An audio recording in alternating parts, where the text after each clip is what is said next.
Olá, o objetivo desse vídeo é a gente criar aí um exemplo, né, usando o Android Studio com o Web Service. Primeiramente, né, eu coloquei aqui uma definição do que é um Web Service. Tá? Peguei essa definição da internet, eu achei ela bem curta, né, e bem direta, né? Vou ler para vocês. Ó, é uma solução utilizada na integração de sistemas e na comunicação entre aplicações diferentes. Tá? Como que nós vamos usar aqui o Web Service nesse exemplo? Nós vamos criar um aplicativo mobile usando o Android Studio, e esse nosso aplicativo, quando a gente preencher os dados, ele vai fazer uma comunicação com uma outra aplicação, que no nosso exemplo vai ser uma aplicação PHP, e essa aplicação PHP vai mandar os dados que a gente digitou lá para o nosso banco, tá bom? Esse vai ser o nosso exemplo. Para que isso aconteça, eu criei aqui esse roteiro, né? E eu vou dividir esse objetivo em três partes, né? Na verdade, em três vídeos. O primeiro vídeo, eu vou criar aí o banco de dados e a aplicação PHP, tá? No segundo vídeo, eu vou criar o aplicativo com Android Studio, fazer o layout e fazer as configurações para a gente trabalhar com Web Service. E no último vídeo, nós vamos só fazer a programação para que a integração entre as tecnologias aí aconteça, tá bom? Bora começar. Primeira coisa, eu vou abrir aqui o Champ. Para quem não sabe, né, o Champ é uma ferramenta para a gente poder criar projetos com PHP. E no PHP nós vamos precisar, para programar em PHP, né, o Apache e também aqui o banco MySQL. Tá? Então vamos verificar se está tudo ok aqui a princípio. Então iniciamos aqui o Champ. Agora eu vou abrir aqui o meu navegador, localhost /phpMyAdmin. E aqui eu vou criar o nosso banco de dados. Eu vou chamar esse banco de, só para ficar mais devagar, né, para vocês acompanharem. Para eu criar um banco aqui, ó, eu clico na aba base de dados. Em nome da base de dados, eu vou colocar o nome aqui do meu banco, ó, BD Web Service. Tá? E vou mandar criar aqui esse banco para nós. Muito bem, ele foi criado. Agora eu vou dar um clique nele. Né? Aqui em SQL, eu vou criar a tabela.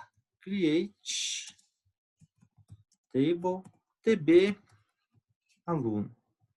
Então, esse aqui é o nome da nossa tabela. Essa tabela aqui, a gente poderia ter diversos campos, tá? Só que para não ficar muito longo até o vídeo, né, e a gente ir direto para o objetivo, eu vou criar apenas dois campos. O ID aluno, que vai ser do tipo inteiro, ele vai ser também auto underline incremente, ou seja, cada vez que o ID precisar ser preenchido, né, a gente não vai precisar preencher, ele vai ser preenchido automaticamente, sempre incrementando de um em um, começando pelo número 1. E vamos falar também que esse campo aqui vai ser a nossa primary key. Tá? Para que isso? Para que os dados não se repitam aqui nessa coluna chamada ID. Né? Todos os valores serão exclusivos. E o segundo campo que eu vou criar aqui vai ser o campo chamado nome aluno, que vai ser do tipo varchar com 50 caracteres no máximo. Tá? Eu vou até copiar aqui esse código. Eu vou passar isso para vocês também. Tá? Então, está aqui a nossa tabela e vou mandar executar. Muito bem, ó, criamos aqui a nossa tabela, né? Lembrando, né, que se a gente fosse fazer um projeto grande, tudo, a gente criaria todas as tabelas com todos os campos, faria os relacionamentos e assim por diante. Tá bom? Aqui o foco é a gente mexer lá com o Android Studio, né, e o Android Studio fazer uma inserção aqui nesse banco, tá? Eu sempre falei para vocês que a gente não consegue fazer isso diretamente, né, no Android Studio, por isso que a gente precisa de uma outra tecnologia aí para fazer o meio campo, tá? Bom, criamos aqui o banco com a tabela.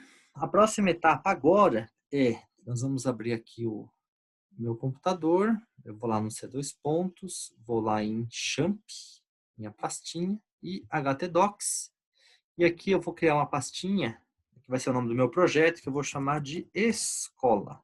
Tá? Esse aqui é o nome do nosso projeto. Muito bem. Criei aqui um projeto chamado escola. Deixa eu só colocar o nome do banco para depois BD Web Service, a gente poder reaproveitar isso no código. Tá? Muito bem, criei aqui o projeto BD Escola. Observem que ele está vazio. Agora, eu vou abrir aqui o meu Visual Studio Code. E no meu Visual Studio Code, eu vou mandar abrir o meu projeto. Né? Que projeto é o projeto Escola. Muito bem, ó, observem que ele já abriu, né? Porém, não tem nenhum arquivo. Eu vou criar o nosso primeiro arquivo aqui. Como a ideia, né, não é a gente mexer com a parte de web, eu vou focar nos arquivos que a gente precisa. Tá? O que a gente precisa fazer? Ter uma conexão com o banco de dados e ter os arquivos, né?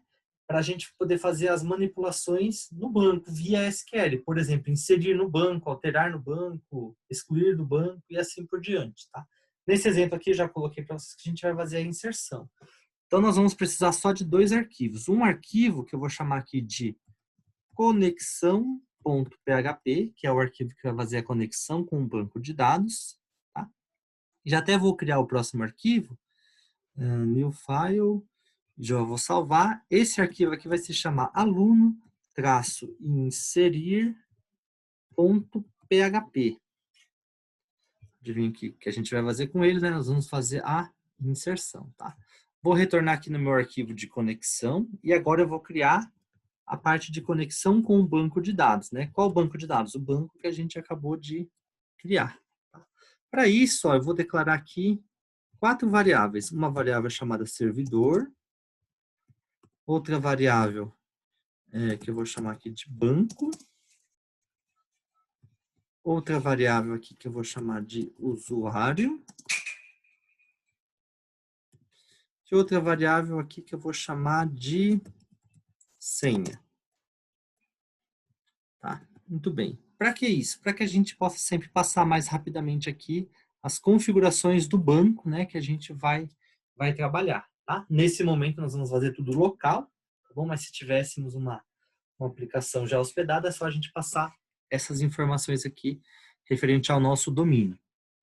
Muito bem, a parte de conexão com o banco no PHP é bem simples, né? Uma linha já é o suficiente para a gente fazer a conexão com o banco. Eu vou declarar aqui um atributo chamado PDO, que ele vai receber, e aí desse momento em diante ele não vai ser mais simplesmente um atributo, ele vai ser um objeto, tá? Um objeto que vai ser aqui do tipo PDO, tá bom? Ponto e vírgula é o que a gente precisa só para fazer a conexão com o banco de dados, tá?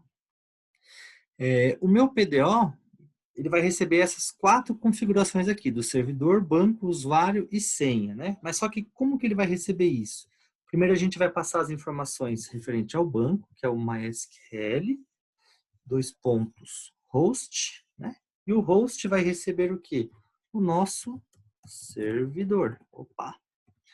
Tomar cuidado aqui, porque se eu errar, depois não vai funcionar, né, na hora de a gente criar a inserção. Então, servidor, ponto e vírgula, e aí nós precisamos colocar aqui DB de database, name, ou seja, nome do banco de dados, que vai receber aqui a minha variável chamada banco. Tá? Então essa é a primeira parte. A segunda parte, nós passamos aí o usuário e por último a gente passa a senha. Tá? Então são essas 4 informações aqui que a gente precisa, né, para fazer a conexão com o banco de dados. Só que vocês podem observar que está tudo vazio. Qual que é o nosso endereço do servidor aqui? O nosso caso é o localhost. Qual que é o nosso banco? Nós já temos aqui o banco, que é o banco BD Web Service. Foi o banco que nós criamos. Qual que é o usuário desse banco? Por padrão, se eu não mexer nas configurações aí do MySQL, o usuário padrão é o root. E qual que é o usuário? Qual que é a senha? A senha por padrão, ela vem vazia, tá? Então, estão aqui as informações referente ao banco de dados. Obviamente que se isso aqui estivesse hospedado, eu teria que colocar as informações do meu domínio, tá? Só para reforçar para vocês, tá bom? E aqui a gente faz a conexão com o banco de dados, tá? Beleza, fechamos aqui o primeiro arquivo de conexão. Agora nós vamos fazer a parte da inserção. Para a gente fazer aqui a inserção, observem que eu estou focado apenas no código de banco de dados, tá? Se eu tivesse uma aplicação web de verdade aqui, eu teria que fazer lá a parte do HTML, do CSS, toda a regra de negócio, né? Mas não é o foco aqui. O foco aqui é a gente ter uma aplicação mobile, né? E essa aplicação mobile fazer a inserção dos dados no MySQL, tá? O que eu vou fazer aqui primeiramente? Eu vou falar que eu quero chamar o arquivo conexão.php, porque senão eu não vou conseguir fazer a conexão com nenhum banco de dados, tá? Então, require aqui conexão. A segunda coisa que eu vou fazer é, eu quero preencher os dados, né? Quais dados que eu tenho para essa minha tabela aqui, ó? O ID aluno e o nome aluno. O ID é preenchido automaticamente, tá? O nome do aluno não. Então, eu preciso receber o valor do nome do aluno, tá? Para isso, o que eu vou fazer aqui, ó? Vou declarar aqui um atributo chamado nome aluno. E esse nome aluno, ele vai receber quem? Ele vai receber um cifrão underline get. Tá? Se eu estivesse trabalhando com um formulário, por exemplo, um formulário HTML, eu poderia tanto receber as informações via get, né, igual está aqui, ou via post. Tá? Eu vou usar o via get porque nós vamos usar uma URL lá no Android Studio. Essa URL que nós vamos usar é a URL que eu vou passar aqui para vocês desse projeto, tá? Então, por isso que eu coloquei aqui o get. Mas até poderia também ser via post. E aqui eu vou chamar o parâmetro aqui de nome. De onde que vem isso? Ele virá da nossa URL, tá? Por enquanto não está vindo de nenhum lugar, tá bom? Muito bem, recebi o nome vai ser guardado aqui dentro desta variável. Depois, o que vai acontecer? Nós vamos ter aqui um try catch, porque vocês devem se recordar que toda vez que a gente trabalha com banco de dados, né, ele tenta executar um código de comportamento arriscado, tá? Então, ele vai tentar. O nosso maior sonho é que o try aqui funcione, mas se der algum erro, ele vai aqui para a parte do catch. E aqui no catch, nós vamos mandar que ele vai retornar aqui um erro. Erro, 2 pontos, tá? Que erro que vai ser esse? Ainda não sabemos. Tá? No catch, nós vamos mandar lançar aqui uma exceção do tipo PDO exception. Tá? Que eu vou chamar aqui de E. Muito bem. E aí aqui, a gente concatena para ele pegar o E, setinha, get message. Muito bem. Então, se houver algum erro, né, é isso que ele vai fazer. Vai chamar aqui a mensagem de erro que apareceu para nós. Agora, né, eu já falei para vocês que o nosso maior sonho é que o try funciona. O que a gente precisa colocar aqui no try? A parte de inserção do banco. Como é que vai funcionar isso daqui? Ó? Vou colocar aqui uma variável que eu vou chamar de statement, STMT, tá? Que é isso para quê? Para a gente receber uma instrução do SQL. Tá? Então, STMT vai receber o quê? A minha variável aqui, ó, né? Na verdade, meu objeto PDO, e esse meu PDO vai chamar aqui o método prepare. Tá? Prepara o quê? Prepara para a gente aqui uma instrução de SQL. Qual instrução que é essa? Vai ser aqui o nosso insert. Então, vai ter ó, insert into tb aluno valores. Ou seja, insira na tabela de aluno os valores. Abre e fecha parênteses. Que valores são esses? O primeiro aqui vai ser o nu, né? que é porque nossa primeira coluna é o ID, tá? Então ele vai receber nu, porque ele é autoincremente. E o segundo aqui, ele vai receber, coloquei aqui entre apóstrofo, a nossa nossa variável, né? Ou seja, essa variável aqui vai conter o valor que foi digitado lá pro nome, tá?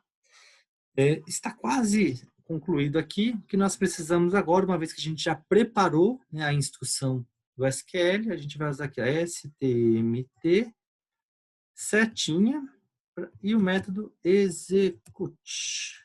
E aí o execute, o que ele vai fazer? Ele vai executar essa instrução aqui. Então, resumindo, o que vai acontecer, né, se esse código aqui estiver totalmente certo? O que vai acontecer? Nós vamos digitar o URL e vamos passar via URL o valor do nome aqui do aluno. Quando a gente der o Enter, né, o que vai acontecer? Ele vai pegar o valor que a gente digitou aqui para o parâmetro nome, vai jogar dentro aqui dessa variável. Antes disso aqui, ele já fez a conexão com o banco de dados, tá? Então a conexão já está aberta. Aí ele vai receber o valor da URL, tá? Vai tentar executar, preparar aqui esse insert, né? Ele vai tentar primeiramente preparar esse insert. Se ele preparou corretamente, depois ele vai tentar executar. Se ele executou, né, os dados vão ser salvos lá no nosso banco, tá? E aí cumprimos com essa primeira parte. Se não, ele vai dar alguma mensagem aqui para nós que houve algum erro, né? Agora a questão é qual que é a nossa URL para acessar aqui esse arquivo. Ó, observe que nós temos um projeto chamado Escola. Nesse projeto Escola nós temos acesso aqui a 2 arquivos, tá? Qual arquivo que a gente vai querer acessar? O arquivo aluno inserir, tá? E o que a gente vai precisar no final é só passar o parâmetro nome, tá? Como que a gente vai fazer isso então? Primeiramente, eu vou confirmar que aqui, ó, no nosso banco não existe nada na tabela de aluno. Vou abrir aqui uma nova aba e vou colocar o nome do meu servidor, que é localhost, barra o nome do nosso projeto, que é a escola, barra. Antes de eu dar barra, aqui é só para você der enter, ele me mostra os arquivos que eu tenho, tá? E aí depois de escola, eu quero acessar aqui o arquivo chamado aluno-inserir.php. É esse arquivo aqui que eu quero acessar. Como a gente vai ter que passar o parâmetro do nome, o que eu vou ter que fazer aqui? Eu vou colocar uma interrogação e o parâmetro nome, né? Quem é esse parâmetro nome? É o valor que eu especifiquei aqui, ó. Bom, se eu chamar aqui de abacaxi, né? No lugar do nome que escrever abacaxi, aqui vai ter que ser abacaxi também, tá bom? Eu coloquei nome para fazer sentido. E depois o nome aqui, ó, vai receber, eu vou colocar aqui Ana. Bom, vou copiar aqui essa URL, porque depois nós vamos usar praticamente toda essa URL que está aqui, tá bom? Então, se ele der certo, né, a página vai ficar em branco aqui e vai aparecer já os valores no banco. Vamos ver? Opa, ficou em branco. A princípio, parece que deu tudo certo, tá bom? O que a gente precisa ver agora é, se atualizar aqui, aparece os valores. Show de bola, apareceu, tá bom? Então, agora sim, nós concluímos, né? Observem que essa página, do jeito que está aqui no Visual Studio Code, ela não tem muito sentido de eu passar isso para um usuário, né? Para um cliente, por exemplo. Eu não vou pedir para alguém, no caso aqui como um sistema acadêmico, né? Não vou pedir lá para o pessoal da secretaria acessar minha URL e preencher os valores aqui dessa forma, né? É desumano. Bom, então aqui a gente cria uma aplicação web que faz isso funcionar direitinho, ou como nosso objetivo aqui, a gente cria uma aplicação usando aí o Android Studio, por exemplo, e faz via lá o nosso smartphone salvar essas informações aqui nesse banco. Bom, eu falei para vocês que a gente ia dividir em 3 partes, né? Então cumprimos aqui com a primeira parte, que é a criação do banco e da tabela. Espero que vocês tenham entendido. Qualquer dúvida a gente conversa nas reuniões. Um abraço e até a próxima.